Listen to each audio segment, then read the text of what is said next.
تیری نگاہ ناز سے دونوں مراد پا گئے، تیری نگاہ ناز سے دونوں مراد پا گئے، عقل غیاب و جستجو، عشق حضور و اضطراب۔ شوق تیرا اگر نہ ہو میری نماز کا امام، میرا قیام بھی حجاب، میرا سجود بھی حجاب۔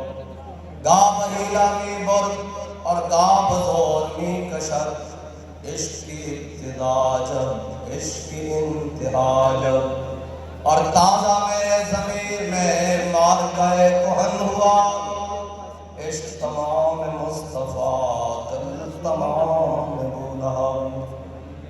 معزز سامعین محترم، امام العاشقین امیر المجاہدین کا سالانہ عرص مبارک ہے،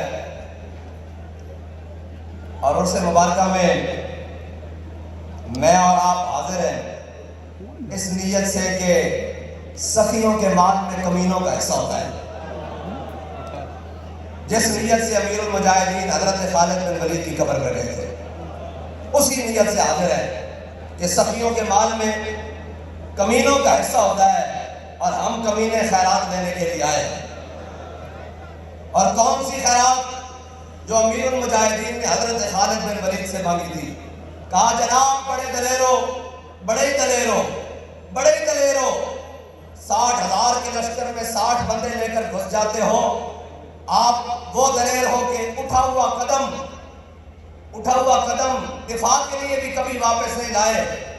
آپ وہ دلیر ہو کہ جناب لاکھوں کے لشکر میں ہزاروں بندوں کے ساتھ جناب جا کر گھسے ہو، اور آپ وہ دلیر ہو جن کے بارے میں امام الانبیاء نے فرمایا تھا خالد سیف من سیوف اللہ، خالد اللہ کی تلواروں میں سے ایک تلوار ہے۔ کہا دلیر ہو، آج کمینہ سخیوں کے مال میں سے حصہ لینے آیا ہے، کوئی مال نہیں چاہیے، صرف دلیری چاہیے۔ تو ہم بھی حضور کی محبت بما دلیری امیر المجاہدین کے عرص پر لینے کے لیے آئے بیٹھے ہیں۔ اور کس انداز سے کہ سیدنا جناب خالد بن ولید سے جب پوچھا گیا، انہوں نے کہا یار تم نے کلمہ پڑھ لیا حضور کا، نہ دن دیکھتے ہو، نہ رات دیکھتے ہو، نہ صبح دیکھتے ہو، نہ شام دیکھتے ہو، نہ سمندر دیکھتے ہو، نہ دریا دیکھتے ہو، کیا ہو گیا ہے تمہیں؟ تم تو وہی تھے جو کل تک بکریوں کو پانی پلانے پر لڑ جایا کرتے تھے، اور جناب بچیوں کو زندہ درگور کرتے تھے، آج تمہیں ہوا کیا ہے؟ آج بتاؤ، جدھر چاہتے ہو تمہیں اللہ نے فتح دی ہے، جدھر جاتے ہو لشکر الٹ کے رکھ دیتے ہو، جدھر جاتے ہو جناب فوجوں کی فوجیں پلٹ دیتے ہو، سلطنتیں پلٹ دیتے ہو، بتاؤ کیا کر دیا؟ فرمایا ہم نے حضور کا کلمہ پڑھ لیا ہے۔ انہوں نے کہا ان کی شان تو بتاؤ۔ حضرت خالد بن ولید نے کہا میرے نائبین بتائیں گے۔ انہوں نے کہا نہیں، سپہ سالار ہوں، جواب بھی سپہ سالار سے چاہتا ہوں۔ فرمایا تم نے حضور کی شان پوچھی جائے تو میرے سے سن، المرسل علی قدر المرسل، وہ تو بھیجنے والے کی شان بن کر آ گئے، وہ تو بھیجنے والے کی شان بن کر آ گئے۔ حسن یوسف دم عیسیٰ ید بیدہ داری، آنچ خوباں ہما دارد لیکن تو تنہا داری۔ میں حضور بھیجنے والے کی شان بن کر آ گئے۔ اور کس طرح بن کر آ گئے کہ پہلے سارے کہتے رہے کہ جناب خدا وہ ہوگا جو مشرق سے سورج کو نکالے گا اور مغرب میں غروب کرے گا، اگر کوئی خدا ہے تو مغرب سے نکال کر دکھائے، اور جناب یہ کرے تو گود میں عالم شباب، حال شباب کچھ نہ پوچھ، گلبن باغ نور کی کچھ اور ہی اٹھاک ہے۔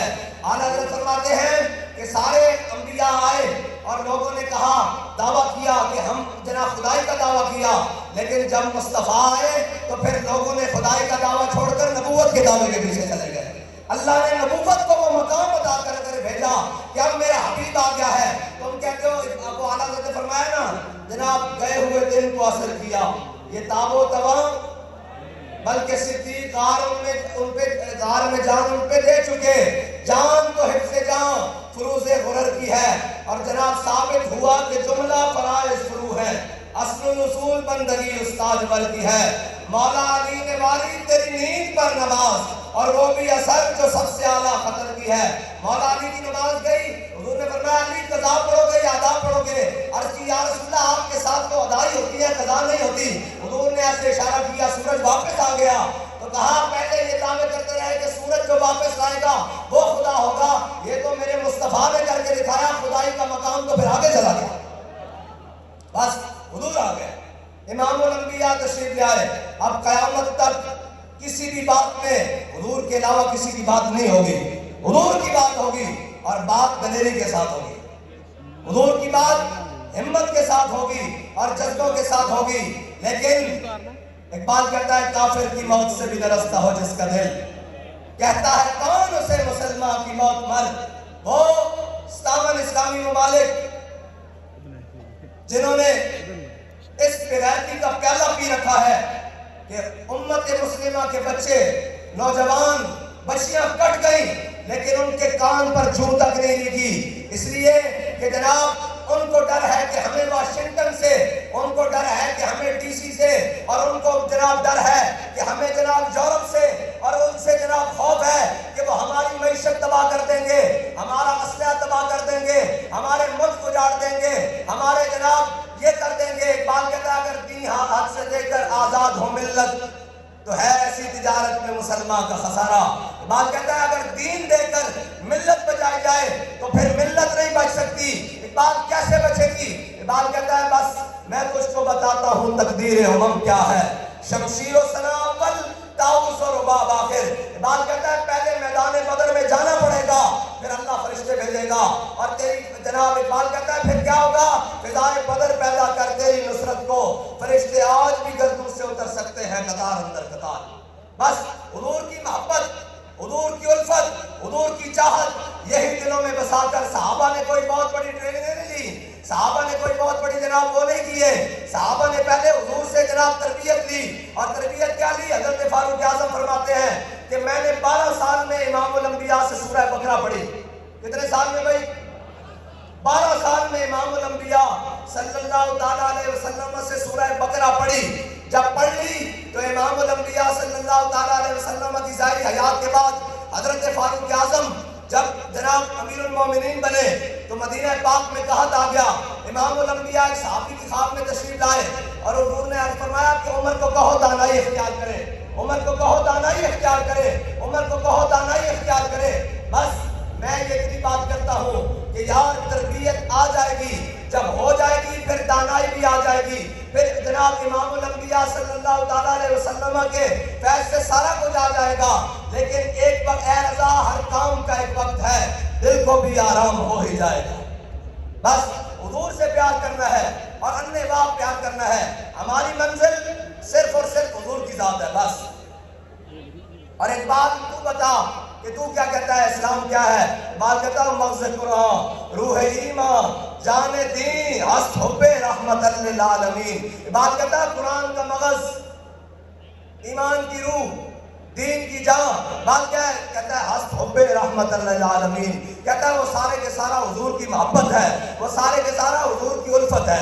بس آپ اور میں نے، ہم بڑی بڑی منزل کے مسافر ہیں، بہت بڑی منزل کے مسافر ہیں، اور ہم نے اور آپ نے بڑی دور تک جانا ہے۔ ہاں مثال یہ دے رہا ہوں کہ ہمارے مشن میں بڑی دور تک جانا ہے، لیکن کوئی ضرورت نہیں جناب، ضروری نہیں کہ اس مشن تک جناب میں کہاں تک چلوں یا میرا کہاں تک انتخاب ہو، آپ کا کہاں تک انتخاب ہو، لیکن ایک بات یاد رکھو، حضرت خالد بن ولید کا دوران جنگ حضرت فاروق اعظم نے ٹوپی اتروا دی، حضرت ابو عبیدہ بن جراح ہاتھ پیچھے بدمان کے دوران جنگ اتروائی، کہا خالد اب کیا بنے گا؟ انہوں نے کہا ہم آئے ہیں اسلام کے لیے، ٹوپی سر پر رہے یا نہ رہے، امامہ سر پر رہے یا نہ رہے، تن پر کپڑے رہے یا نہ رہے، بس ہم آئے حضور کے دین کے لیے۔ خالد پہلے چیف آف کمانڈر بن کے لڑتا تھا، اب جناب خالد تو پچھلی صفوں سے لے کر اگلی صفوں تک ساری پلٹ کر بتائے گا کہ ہم اپنی شہرت کے لیے نہیں آئے، صرف محمد عربی کے دین کے لیے آئے۔